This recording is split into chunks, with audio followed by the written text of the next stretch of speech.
Roses, Sharks and diving belts, Paul Gascoigne's battle to save his career. In modern-day football, the medical team of Premier League and Championship clubs can be made up of a large number of staff, but back in the late 1980s and early 90s it was a completely different story. Tottenham's medical staff consisted of Dr. Brian Curtin, myself, my assistant, Dave Butler, and a couple of part-time physios to cover youth matches on a Saturday morning. It quickly became apparent that I somehow had to find more time to focus on Paul Gascoigne. My only option was to get into work earlier, which meant getting up at 6 a.m., and after a quick slice of toast and cup of tea I would head to London.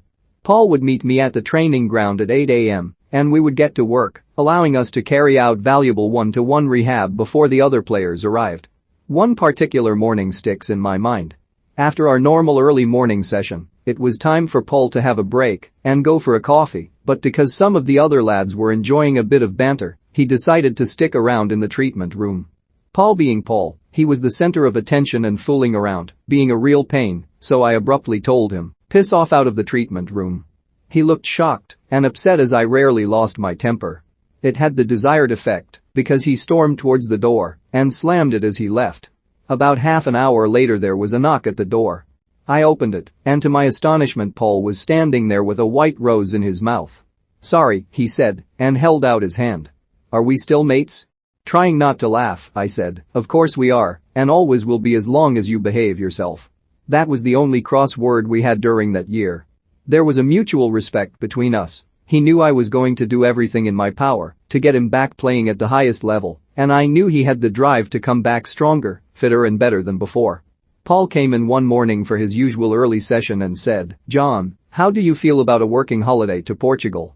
He explained that he had been speaking to one of the tabloid papers and they were prepared to fund the trip in return for a few exclusive photos. It was a tempting offer, and after the emotion of the past few weeks I thought it would be a good opportunity for us to recharge our batteries while still working hard. After consulting with the club and surgeon, it was agreed we would fly to Portugal for a 10-day break and continue our strict rehab program.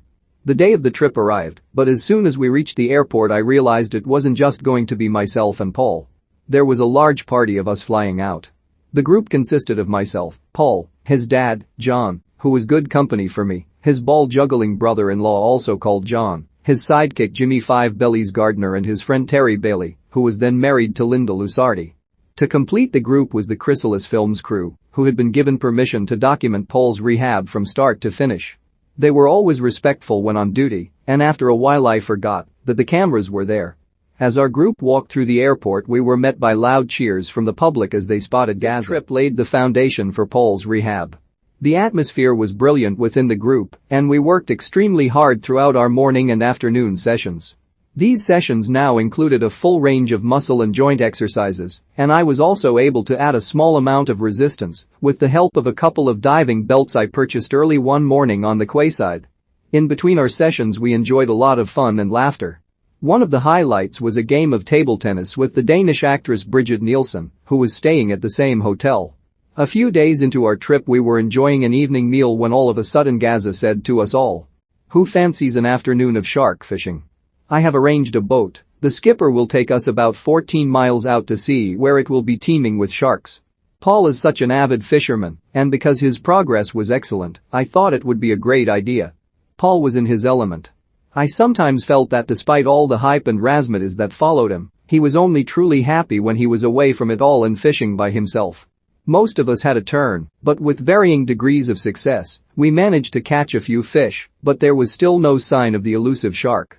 Finally, one of the rods showed a large bite.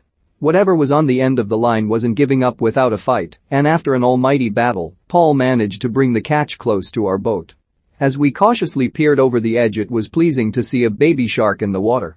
The skipper carefully brought it onto deck, and Paul said, "Give it to Johnny."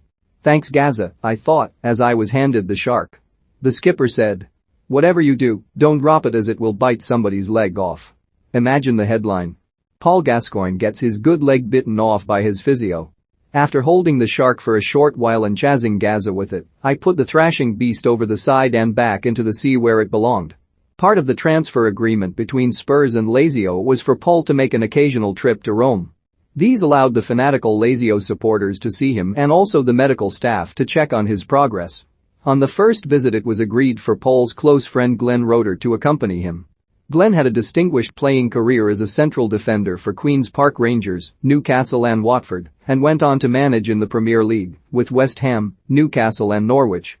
I believe it was when Glenn was a player at Newcastle in the mid-1980s that he first formed a close bond with Paul, so he was the perfect person to accompany him to Rome as he was older and a calming influence. When they returned, Paul told me that the trip was a success, the Lazio fans adored him, and he couldn't wait to return and play in front of them. He has always been driven and hard-working, but I believe this trip gave him an extra spark to get back to full fitness. This is an edited extract from The Limping Physio by John Sheridan, published by Pitch and available now for £19.99.